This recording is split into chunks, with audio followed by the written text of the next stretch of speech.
গত 5ই আগস্টের পর থেকে অর্থাৎ ফ্যাসিস্ট শেখ হাসিনা সরকারকে এখান থেকে উচ্ছেদের পর থেকে বাংলাদেশে হিন্দু সম্প্রদায়ের মানুষজন যারা ধর্মীয় সংখ্যালঘু হিসেবে পরিচিত তারা তাদের বিভিন্ন দাবি দাবা নিয়ে আন্দোলন করে আসছেন। এই আন্দোলন মূলত করছেন বিগত 5 তারিখে এখান থেকে সরকার উচ্ছেদের পরপর হিন্দু সম্প্রদায়ের মানুষজনদের উপরে হামলা, তাদের ঘর বাড়িতে হামলা, তাদের দোকানপাট ভাঙচুর এবং তাদের যে ব্যবসা প্রতিষ্ঠান আছে সেগুলোতে অগ্নিসংযোগ ইত্যাদি। পরবর্তীতে এই হামলার প্রতিবাদে তারা বিভিন্ন জায়গায় সমাবেশ করেছেন, হামলার প্রতিবাদে তারা বিচার চেয়েছেন এবং তারা নিরাপত্তা চেয়েছেন সরকারের কাছে।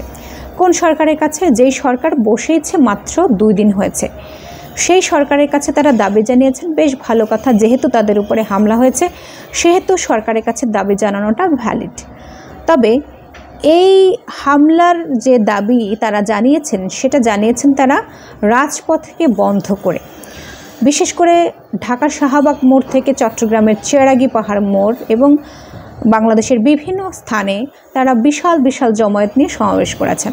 ঢাকা শাহবাগে যে সমাবেশটি তারা করেছেন 10 তারিখে, সেটি প্রায় কয়েক হাজার হিন্দু ধর্মাবলম্বী মানুষদের সমাবেশ ছিল। তো সেই সমাবেশে আসলে সকলে হিন্দু ছিল কিনা সেটার আর অবশ্য যদিও কোনো গ্যারান্টি নাই। তার কারণ হচ্ছে যে এইখানে যারা এই সমাবেশে এসেছিলেন তাদের কাছে যখন প্রশ্ন করা হয়েছে যে আপনাদের ঘর বাড়িতে যে হামলা হয়েছে সেটি কোথায়, কখন, কিভাবে হামলা হয়েছে, কারা হামলার শিকার হয়েছে, তো এরকম প্রশ্নের মুখোমুখি হয়ে তারা সেই প্রশ্নের উত্তর দিতে পারেননি। অনেকে এড়িয়ে গিয়েছেন এবং অনেকে উত্তেজিত হয়ে গিয়েছেন। তো এর মধ্য দিয়ে এটা প্রমাণিত হয় যে আসলে যত মানুষ এই সমাবেশ করেছিল, যত হামলার কথা এখানে বলা হচ্ছিল, যত সাম্প্রদায়িকতার কথা বলা হচ্ছিল সেটা আসলে পুরোপুরি সত্য নয়। এখানে পতিত শেখ হাসিনা এবং তার সঙ্গে জড়িয়ে রয়েছে যে ভারতের উগ্র হিন্দুত্ববাদী প্রধানমন্ত্রী নরেন্দ্র মোদী, তারাই বাংলাদেশকে অস্থিতিশীল করার জন্য এই যে ধর্মীয় সংখ্যালঘু সম্প্রদায় অর্থাৎ হিন্দু সম্প্রদায়কে তারা ব্যবহার করতে চেয়েছিল এবং সেই লক্ষ্যেই তারা ঢাকার শাহবাগে এত বড় বিশাল একটি জমায়েত তারা করেছে এবং তারা রাস্তা আটকে তারা সেখানে সমাবেশ করেছে, দাবি দেওয়া জানিয়েছে ইত্যাদি। এখানে একটু বলে রাখি যে বাংলাদেশে কি তাহলে হিন্দুদের উপরে হামলা হয়নি? নিশ্চয়ই হয়েছে। 5ই আগস্টের পরে বাংলাদেশে হিন্দু সম্প্রদায়ের মানুষদের উপরে হামলা হয়েছে, সেটা তো মুসলমান সম্প্রদায়ের মানুষদের উপরেও হয়েছে।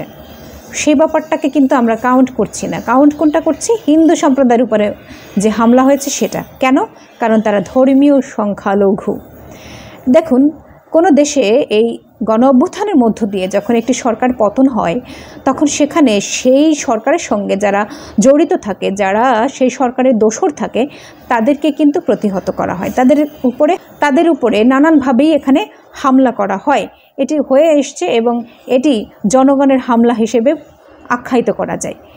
এই জনগণের হামলা হয়েছে তাদের উপরেই যারা এখানে আওয়ামী লীগের দোসর ছিল।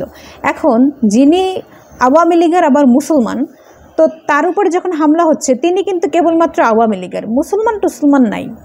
আর যখন হচ্ছে গিয়ে একজন আওয়ামী লীগার সে আবার হিন্দু, তখন কিন্তু সে ধর্মীয় সংখ্যালঘু। তার উপরে ওই আওয়ামী লীগের দোসর হওয়ার কারণে হামলা হলে সে কিন্তু আওয়ামী লীগের হিসেবে কাউন্টেবল হচ্ছে না। সে কী হিসেবে কাউন্টেবল হচ্ছে? ধর্মীয় সংখ্যালঘু হিন্দু সম্প্রদায়ের উপরে হামলা হয়েছে সেই হিসেবে। তো এইটাকে ফলাও করে প্রচার করা হয়েছে। বাংলাদেশে যেরকম করা হয়েছে সেরকম ভারতের মিডিয়া এটাকে এত ফলাও করে প্রচার করেছে যে তারা এখানে গুজবও রটিয়েছে। যেরকম মাশরাফির বাড়িতে আগুন দেওয়া হয়েছে সেটাকে লিটন দাসের বাড়িতে আগুন দেওয়া নিয়ে বলা হয়েছে, যদিও লিটন দাস সেটার কাউন্টার করেছেন যে তার বাড়িতে হামলা হয়নি, এটা খুবই ভালো কাজ তিনি করেছেন। সো এই যে হিন্দু সম্প্রদায়ের উপরে হামলা, সেটাকে ফলাও করে প্রচার দেশে বিদেশে, এর মধ্য দিয়ে এটা প্রমাণিত হয় যে বাংলাদেশের পরিস্থিতিকে অস্থিতিশীল করার একটা চক্রান্ত তারা করেছিল, বিশেষ করে ভারতের এই যে বিজেপি। এখন আপনারা বলতে পারেন যে বাংলাদেশে কি তাহলে সকল হামলাই রাজনৈতিক হয়েছে? না, সকল হামলা এখানে রাজনৈতিক হয়নি, এটাও সত্য। একেবারেই নিতান্ত সাধারণ মানুষ, সাধারণ হিন্দু, তারা কোনো রাজনৈতিক দলের সঙ্গে সম্পৃক্ত ছিলেন না, তাদের উপরে হামলা হয়েছে। কিভাবে হয়েছে? এই হামলা হয়েছে আসলে দেখা যাচ্ছে যে ওই সময় যে পরিস্থিতিটা ছিল একেবারেই উত্তেজনাকর পরিস্থিতি। সেই পরিস্থিতিতে যেরকম এখানে শেখ মুজিবুর রহমানের মূর্তি ভাঙার সঙ্গে সঙ্গে ঈশ্বরচন্দ্র বিদ্যাসাগর থেকে শুরু করে এখানে বাংলাদেশের যারা মুক্তিযোদ্ধা ছিলেন, যাদের ভাস্কর্য ছিল, সম্ভবত নজরুলের একটি ভাস্কর্য ভাঙা হয়েছে নাকি লালনের, জানি না, কারোর একটা এরকম ভাঙা হয়েছে। তো এই যে মূর্তিগুলো ভাঙা হয়েছে, এগুলো কি ইন্টেনশনালি ভাঙা হয়েছে? না, তখন আসলে অনেক বেশি উত্তেজিত অবস্থায় ছিল মানুষ, ফলে এই সংক্রান্ত বিষয় যেগুলো সামনে এসেছে সমস্ত কিছুই তারা ভেঙে রাগে ক্ষোভে চুরমার করে দিয়েছে।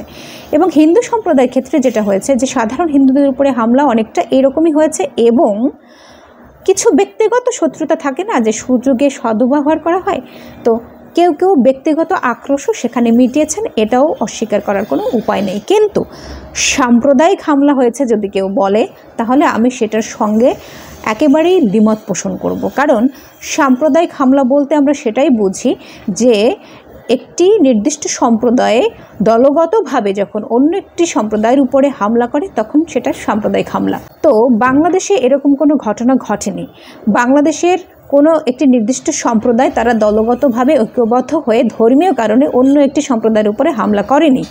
যে হামলা হয়েছে সেটি একেবারেই রাজনৈতিকভাবে হয়েছে, কিংবা ব্যক্তিগতভাবে হয়েছে, কিংবা সাম্প্রদায়িক যে উস্কানিগুলো রয়েছে সেই উস্কানির কারণে হয়েছে।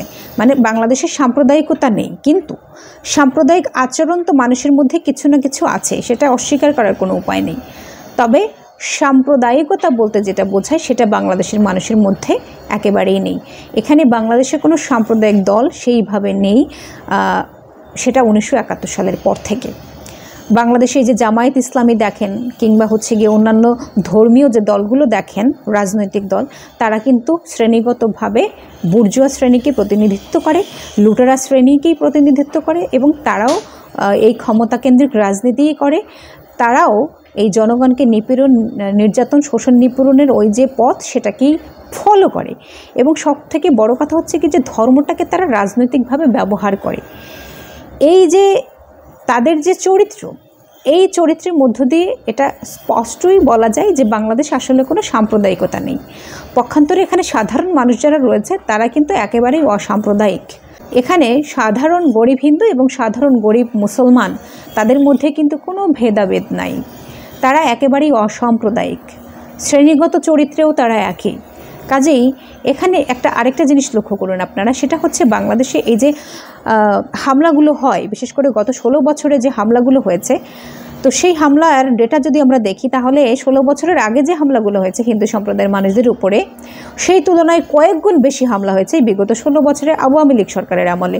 তাহলে আওয়ামী লীগ সরকার এতটাই যদি প্রগতিশীল হয়, এতটাই যদি হিন্দুদেরকে তারা সুরক্ষা দেওয়ার জন্য তৎপর থাকেন, হিন্দু প্রেমী হন, তাহলে এই হামলাগুলো কারা ঘটিয়েছে, কারা করলো হিন্দু সম্প্রদায়ের উপরে এই হামলা?